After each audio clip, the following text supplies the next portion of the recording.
व्रजामि शरणं हरिं सर्वदा सर्वकार्येषु नास्ति तेषां मङ्गलम् येषां हृदिस्थो भगवान् मङ्गलायतनं हरिः तापस्तेषां जयस्तेषां कुतस्तेषां पराभवः येषां देवरस्यामो हृदयस्थो जनार्दनः आपदामपहर्तारं दातारं सर्वसम्पदां लोकाभिरामं श्रीरामं भूयो भूयो नमाम्यहम् सर्वमङ्गलमाङ्गल्ये शिवे सर्वार्थसाधिके शरण्ये देवी नारायणि नमोस्तुते 6 సార్లు అక్షతలు వేయండి గణపతి మీద 6 సార్లు ఓం వాసన చూసి మీ ఆడవాళ్ళు వేయాలి మగవాళ్ళు అక్షతలు వాసన చూసి ఆడవాళ్ళు చేతి మీద వేయాలి ఇగో ఇలా మాట్లాడు మీ మాట ఎలా చేయాలి వెనక్కి వేసి తర్వాత ప్రాణాయామం చేయాలి ఉత్తిష్టంతు పురుషాః ఏదేహో భారయాః ఏతేషాం అభియోజనా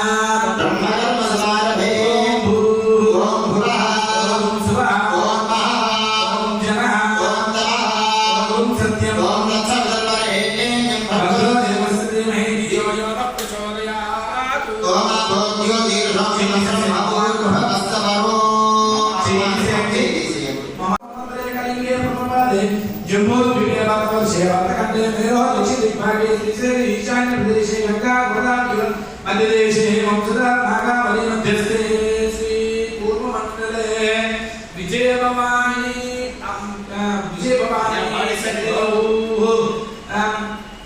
विजय निष्ठायां शुभायां शुभो श्रीमान श्रीमतः गोत्रः परशव गोत्रस्य विजय भवानी सेता भवानी शंकर स्वामी देवता प्रीत्यर्थं तमो कल्याणार्थं परशव गोत्रस्य विजय भवानी समेत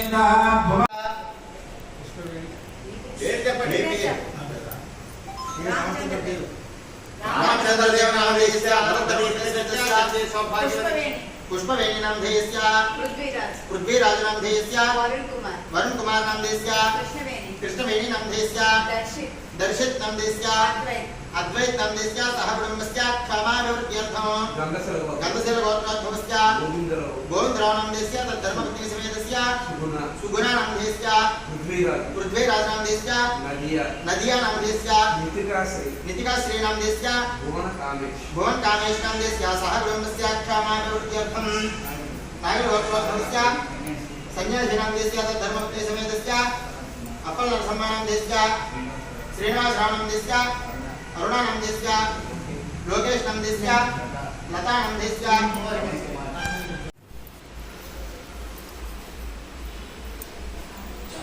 అందరూ కూడా అక్షతలు పట్టుకొని నమస్కారం చేయండి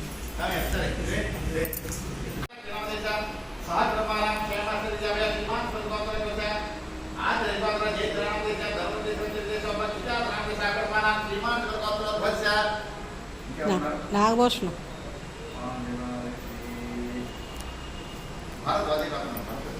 నాకు తెలియదు నేను ఎప్పుడు వెళ్ళా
पूजा द्रव्याన్ని అందరి ద్రవ్యాన్ని కూడా ఒకసారి చదివేయండి అయ్యా అందరి ద్రవ్యాన్ని కూడా చదివేయండి ఒకసారి పూజా ద్రవ్యాన్ని పూజాకరాన్ని సంప్రోక్ష తాపసం వేదాధ్యానం ఓం గణానాం గణపతి మహాస్వామి పుష్పాలక్షలు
బయటది చెప్తాను అలా కాదు ఇలా వేసుకో సరిపోతుంది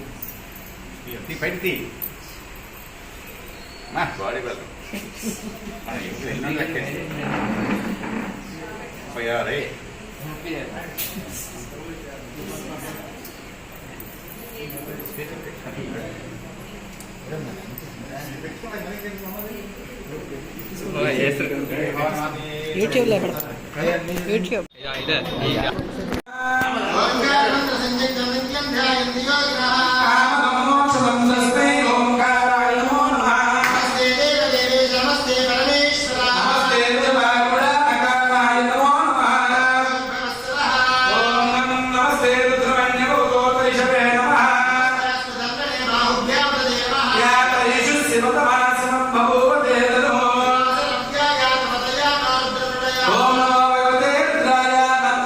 పూర్వాంగ రుద్రాయ నమః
పిశాచ బద్ధ బ్రహ్మరాక్షస యక్ష యమదూత శాకిని డాకిని సాగిని శత్రు సర్ప స్వాపద తస్కర జ్వరాది ఉపద్రవజ ఉపఘాత సర్వే జ్వలంతం మాం రక్షంతు మమ సహకుటుంబాన రక్షంతు మమ యజమానను రక్షంతు ఆత్మరక్షాకర్తవ్యా మమ జ్యోతిర్జులామాజ్యం విచ్ఛిన్న వివం సబదం దదాతు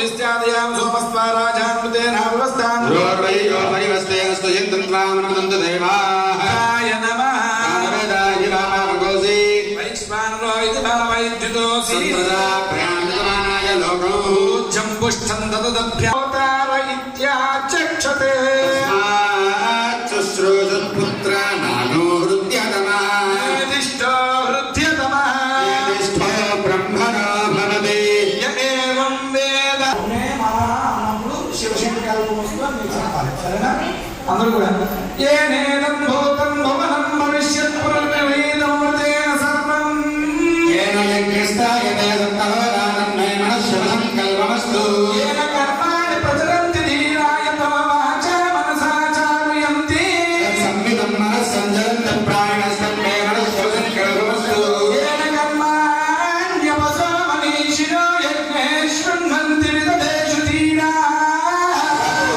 యక్షమంతం ప్రజానాంతం మే మనస్సు సంకల్పమస్తు యత్ప్రజ్ఞానముపజేతో దుదిష్టయజ్యోతిరంతరమృతం ప్రజాసు నరదే కించన కర్మ క్రియతే తన్మే మనస్సు సంకల్పమస్తు శారది సర్వే సర్వవేదాసి తన్మే మనస్సు సంకల్పమస్తు వేద ప్రణవాంకారం ప్రణవం పురుషోత్తమం ఓంకారం ప్రణవాత్మానం తన్మే మనస్సు సంకల్పమస్తు ఈ యొక్క ఈశ్వరుడికి ఏం చెప్తున్నామంటే దేవో దేవాలయ ప్రోక్తో జీవో దేవ సనాతన అని చెప్పారు. దేవం ఒక పెద్ద దేవాలయం, ఎక్కడో బయట లేదు, అంతా కూడా ఈ లోపలే అంతా ఉంది. దీన్ని బయటికి తీసి చూపించారు. అది మన ఆధ్యాత్మికమైనటువంటి మన సనాతన ధర్మం యొక్క గొప్పతనం. ఏంటండి యోగా అంటాం కదా, ఈ యోగాలన్నీ ఇప్పుడుండే యోగాలు ఏం కాదు. పతంజలి యోగాసనాలు నిజమైనవి, ఇవన్నీ కూడా ఆర్టిఫిషియల్ పుట్టుకొచ్చేవి, అంతేగాని ఇందులో ఏం లేదు. కానీ ఒరిజినల్ గా చెప్పాలి అంటే దాన్ని నేను కించపరుస్తున్నానని మాట్లాడాలంటే మాత్రం ఎవరు అనుకోవద్దు.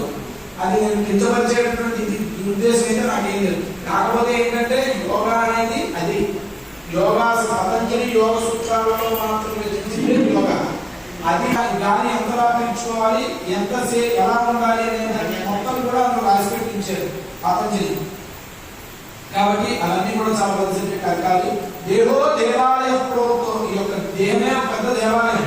జీవో దేవ సనాతన, జీవుడు సనాతనుడు. ఎప్పుడు జీవుడికి మరణం లేదు, జీవుడికి ఎప్పుడు మరణం అనేది లేదు.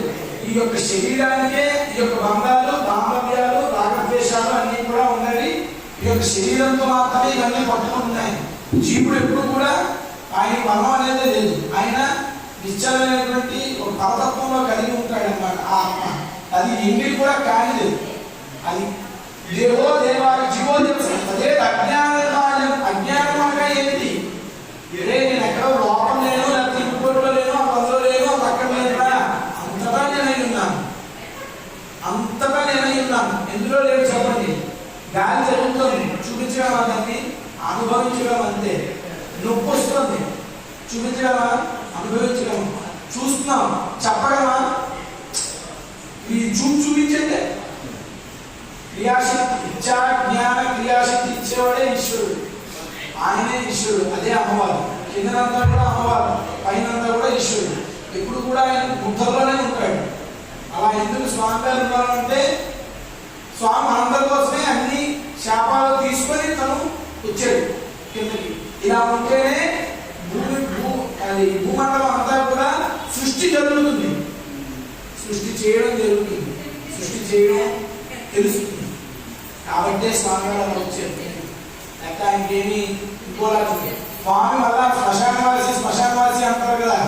స్వామి శ్మశానంలో ఎందుకున్నాడో తెలుసుకోవాలి మనం. ఆయన శ్మశానవాసి అయితే కాబట్టే నీతో ఉంటున్నాడు. అర్థమవుతుందండి? ఎక్కడ శ్మశానం లేదు. మనం గర్భపాటు వేసి తీసేలోపు మనం పోతూనే ఉన్నాం. చిన్నప్పుడు ఎలా ఉన్నాం, ఇప్పుడు ఎలా ఉన్నాం, ఒక గంట క్రితం ఎలా ఉన్నాం, ఇప్పుడు ఎలా ఉంటున్నాం చెప్పగలమైనా. మరో గంట తర్వాత ఎలా ఉంటామో అంతా కూడా మరణం జరుగుతుంది. ఎప్పుడో వచ్చేదానికోసం మనం మాట్లాడకూడదు. ప్రతి క్షణం అనుక్షణం లిప్తపాటు కాలంలో కూడా మరణం జరుగుతుంది. ఎక్కడ లేదు, అంతా కూడా శ్మశానం. అందరూ విడిచిపెట్టి వెళ్ళిపోతారు, బంధువులు అందరూ కూడా. ఆ దేహం అలా కాలిపోతుంది. జీవుడు ఏడుస్తాడు. ఏడ్చేటప్పుడు అందరూ వెళ్ళిపోతారు కదా. అయ్యో నా ఆస్తి, నా కొడుకు ఇవ్వాలి, నా ఫ్రెండ్స్, నా స్నేహితులు, నా బంధువులు, నా డబ్బు ఏదొచ్చింది మనతో? ఏమీ రాలేదు. ఈశ్వరుడు వస్తాడు. రే నేనున్నాను, నీ వెనకాల పాదాలు వెళ్తాను. ఈశ్వరాన్ని పాదాలు పట్టుకున్నాము అంటే శరణాగతీనాత్ర పరిత్రాణపదాయని సర్వస్యాత్యరేదేవి నారాయణీ నమోస్తుతే. ఆ శరణాగతి మనలో వచ్చింది అంటే స్వామి పాదాలు పట్టుకున్నావు కావాలి అంటే నువ్వు ఇంకా కొన్ని కోట్ల జన్మల తర్వాత మళ్ళీ ఆలోచించాలి. అన్ని జీవులు ఎలా ఉంటాయంటే భూమికి అడ్డంగా పుట్టి అడ్డంగానే పెరుగుతాయి. కానీ ఒక మానవుడు మాత్రమే భూమికి అడ్డంగా పుట్టి నిలువుగా పెరుగుతాడు. ఎందుకు అంటే వెనుముక. అదే శాస్త్రాలు, అదే శాస్త్రాలు, అదే చెప్పారు. శాస్త్రాలు ఇక్కడ ఉంటుంది. ఆ యొక్క స్వామి ఎలా ఉంటాడంటే కలువులు తెలిస్తే ఎలా ఉంటాడో ఆ శాస్త్రాన్ని దగ్గర అలా ఉంటాడు ఆయన. ఇది షట్చక్రాలపై సాగమని చెప్పి గోల్డ్ సిటీస్ పబ్లిసిటీస్ చేస్తున్నారు. ఇది కూడా తప్పే. ఆ షట్చక్రాలు సాగం చేసి వచ్చిన వాళ్ళు ఇక్కడెక్కడ జరగదు. నాదా ఇది చెప్పేందుకు మాటకి. అందుకని అదేంటంటే ఫస్ట్ అనుకుంటే ఎలా వస్తుందంటే ఈ శరీరం మన కాలంలో అంటాడు. శరీరం నేను కాదు, స్థూల సూక్ష్మ కారణ మూడు శరీరం. యో అగ్నో నువ్వే అగ్నివి, యో రుద్రో అగ్ని, యో అప్సు, అప్సు అంటే నీరు, యో అప్సు ఓషధీషు, ఓషధంలో ఉన్నాయి నువ్వే. అర్థమవుతుందండి? యో అప్సే ఓషధీషు, యో రుద్రో విశ్వ భూమధామేష తస్మై రుద్రాయ నమోస్తు. అన్నింటిలోనే ఉన్నది ఆయనే. చంద్రకాంతి లేకపోతే సాయంత్రం రాత్రి పూట జరిగేటువంటి ఔషధులు పండవు మనకి. ఔషధాలన్నీ పండే ఎలా పండుతాయంటే చంద్రకాంతిలో పండుతాయి. తెల్లవారంతా కూడా పండేది మనం తినే ఈ పప్పు చిరుధాన్యాలన్నీ కూడా పండేదంతా కూడా తెల్లవారి సూర్యకాంతిలో పండుతాయి. ఈ రెండు లేకపోతే మనం లేవు. కాబట్టి ఒక కంటిలో చంద్రుడిని, ఒక కంటిలోనే వచ్చి సూర్యుడిని పెట్టుకొని ఉన్నారు స్వామి గారు. ఆ సూర్యమండలమే స్వామి గారు. అద్భుతమైనటువంటి శక్తి. ఏదో నేను సూర్యమండలాన్ని ఇక్కడి నుంచి నేను చెప్తానని చెప్పలేదు. వేదం అంతా చెప్పెట్టింది. సూర్యమండలం ఎలా ఉంది, ఎంతమంది సూర్యుడు ఉన్నారు, ఎలా ఉన్నారు అన్ని కూడా చెప్పెట్టింది వేదంలో అంతా. ప్రథమో దైవ్యో విష్ణు అంటాం మన స్వామి గారిని. స్వామి మొట్టమొదటి వైద్యుడు ఈ భూమి మీద కాదు, ఈ భూమండలం. ఆయన ఎప్పుడు నుండి వైద్యుడండి? సదా ఎప్పుడు నుంచి ఉన్నాడో ఆయన లేదు తెలుసా అండి? మనం ఎక్కడ అది సనాతన ధర్మం గొప్పతనం. ఎప్పుడు పుట్టింది ఆ సనాతన ధర్మం అంటే తెలియదు. ఒక కలియుగం తాలూకా 5000 సంవత్సరాలు మాత్రమే, 5686 సంవత్సరాలు అయింది ఇంకా కలియుగం తాలూకా ఒక ఈ కలియుగం వచ్చేది కొత్త యుగం. దీనికి డబల్ 16,32,000 సంవత్సరాలు. ఈ మరి కొత్త ఈ 4 యుగాలు ఏవే యుగాలు? కలియుగం, కొత్త యుగం, సత్యయుగం, ద్వాపరయుగం. ఈ 4 యుగాలు అయ్యేసరికి 44 లక్షల సంథింగ్ ఏదో తెలియదు. ఆ ముందు ఇది ఒక మన్వంతరం. ఇలా మన్వంతరం వచ్చేసరికి కదా ఇవి 4 సార్లు గడవాలి. ఇప్పుడు కలియుగం ఇప్పుడు మన సనాతనంలో ఎప్పుడు చెప్పండి, ఓ పుస్తకం చేతిలో పెట్టుకొని రోజు ఎక్కడికి వెళ్ళి పార్కులో బడ్జెట్ పోవడం అంటే అది కాదు సనాతన ధర్మం చెప్పింది. ఏదో మనం ఏదో చేసేది కదా వాళ్ళు కూడా చేస్తారు అన్నమాట. ఏదో పుస్తకాలు పట్టుకొని చంకలు చదువు రాదండి వాళ్ళకి, ఏదో పుస్తకాలు ఇస్తారు పెట్టుకోమని చంకలు అంటే డబ్బుల కోసం. మనకి డబ్బుల కోసం వచ్చే సనాతన ధర్మం కాదు, ఈశ్వరుడు కోసం చేసేది, మన కోసం మనం ధరించే సనాతన ధర్మం. అర్థమైందండి? అందుకు ఈ యొక్క ఈ రుద్రుడు తాలూకు విషయం ఏంటంటే స్వామి ప్రతి దిక్కున ఉన్నాడు, మనలో ఉన్నాడు, తినే ఆహారంలో ఉన్నాడు, ప్రతి దాంట్లోనే ఉన్నాడు. నమో నిరంజనామే క్షేణాన్నే నిశాంచపదయే నమో నమో. ఆకలి మాకు వేస్తే ఒకటి, కింద వాడికి వేస్తే ఒకటి. మనం పెద్ద రాజుగారు ఉన్నాడు, ఆయన కూడా ఏదో తింటాడు కదా, కింద వాడికి వేసిన అదే కదా. ఆయనకైతే ఓ బంగారం పనులు పెట్టాడు, వీళ్ళైతే ఆకులు తింటాడు. తప్పే ఉంది? ఆకలి ఒకటే, కుక్కలను, ఏగలను, దోమలను, అది ఈశ్వరుడు మాత్రం. శివోహం శివోహం శివోహం ఎప్పుడు వస్తుంది ఈ శివోహం శివోహం శివోహం అనేది? నా పుణ్యం, పుణ్యం కూడా లేదు, నా పాపం, పాపం కూడా లేదు, నా దుఃఖం, దుఃఖం కూడా లేదు, నా వేదం, వేదం కూడా లేదు, నా యజ్ఞం, యజ్ఞం కూడా లేదు, నా పూజ, నా అర్చన ఏమి లేవు. ఒక్కటే ఉంది ఏంటంటే చిదానంద రూపం శివోహం శివోహం శివోహం ఒక్కటే ఉంది. అదే పరమాత్మ, అదే నిజమైన. మనం చేసుకున్నదంతా కూడా దానికి చెప్పడానికి, దాన్ని తెలుసుకోవడానికి. జఠరాగ్ని రూపంలో స్వామి అది మనం తినేది ఏ ఆహారం ఉంది, మనం ఏదో దొరికిన గడ్డంతా తింటున్నాం. ఇప్పుడు మీలాంటి వాళ్ళ కోసం కాదు, నాలాంటి వాళ్ళ కోసం ఏదైనా తింటున్నాం, తినేసిన స్వామి పిట్టు చేసి బయటికి తీసి పడేస్తున్నాం. అది లోపల నుంచి బయటికి వెళ్ళకపోయినా కష్టమే, వెళ్ళి మళ్ళీ లోపలికి వెళ్ళకపోయినా కష్టమే. లోపలి బయటికి వెళ్ళకపోయినా కష్టమే, లోపలికి వెళ్ళకపోయినా కష్టమే. రెండింటిలో ఏదో వచ్చినా మనకి ప్రమాదం చేస్తుంది. గాలి పీల్చుకుంటున్నాం, ఆగిపోయింది అనుకోండి, లోపలికి వెళ్ళి బయటికి రాకపోతే కష్టం, బయటకు వచ్చి లోపలికి వెళ్ళకపోతే చూసారా ఎంత చిన్న వరకు అదంతా మెయింటైన్ చేస్తున్నాడు అలా ఈశ్వరుడు. తెల్లవారు పడుకొని చేసిన వెంటనే స్వామి కృతజ్ఞత చెప్పాలి. ఎంతమంది లేవట్లేదు మనం పెట్టుకోవాలి, ఎంతమంది లేవట్లేదండి మనకు తెలియదు, స్వామి తెలుసు, అవన్నీ లెక్క పెడతాడని మనకు తెలియదు, మనం ఏమో తిరుగుతున్నాం. కాబట్టి మనం నా శివోహం శివోహం శివోహం. త్వక్ అంటే యొక్క శరీరం. అస్థిగత అస్థిగత అంటే అస్థి అంటే ఎముకలు, గతై సర్వపాపై యొక్క పాపాలన్నీ కూడా పోవడానికి ఈ యొక్క న్యాసం చెప్తుంది. ఈ న్యాసం శుద్ధి చేయమన్నారంటే పాపం పోవాలి, శుద్ధి అవ్వాలి. శుద్ధి అయితే కానీ ఈశ్వరుని నువ్వు పూజ చేయలేవు అని చెప్తున్నాను. వేదం చెప్పింది, నేను కాదు. ఒక సర్వపాప విముచ్యతే తతో భూతేషు. ఇది మనం ఇక్కడ ఎన్నో భూతాలు ఉంటాయండి ఆశ్రయించి, మనకు తెలియవన్నీ. అందుకే చెప్తాం ఉత్తిష్టంతో విశాచార శివాజ్ఞ. శివాజ్ఞ ఇక్కడ మేము పూజ చేస్తాం కాబట్టి వెళ్ళుకో అని చెప్తాం ముందుగా. అందుకే ప్రాణాయామం అంటారు, అది ముక్కు పట్టుకోండి అని కాదు, ముక్కు పట్టుకోండి, నోరు పట్టుకోండి, చెవి పట్టుకోండి కాదు. ప్రాణాయామం అదే ప్రాణాయామం చేస్తే నీ యొక్క గాలి ద్వారా నీ యొక్క మనసు లగ్నం అవుతుంది అన్నమాట. ఎక్కడ ఈశ్వరుడు ఆ యొక్క 2 నిమిషాలైనా మనం ఫోన్ లాగి ఏదో చదువుతామని చెప్పి చెప్తారు, అది స్వామి చెప్తుంది. కాబట్టి అందుకు శివోహం రుద్రోహం రుద్రోహం రుద్రోహం ఇప్పుడు వస్తున్నాం. సరేనా? అందుకు ఈ న్యాసం చేయించే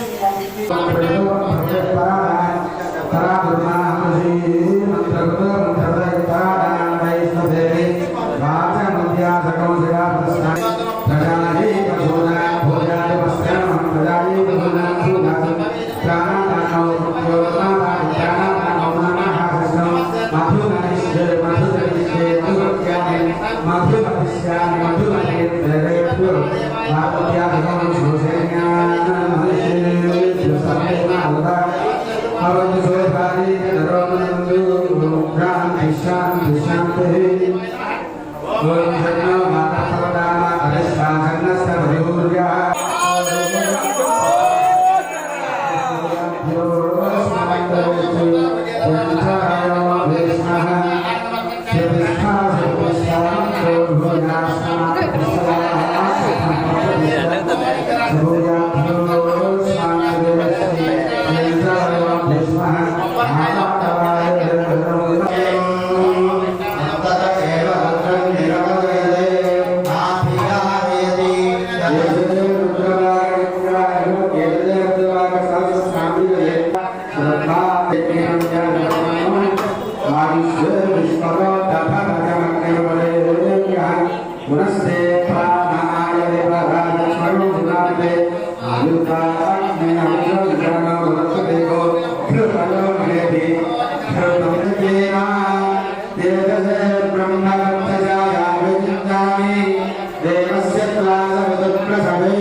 Terima kasih.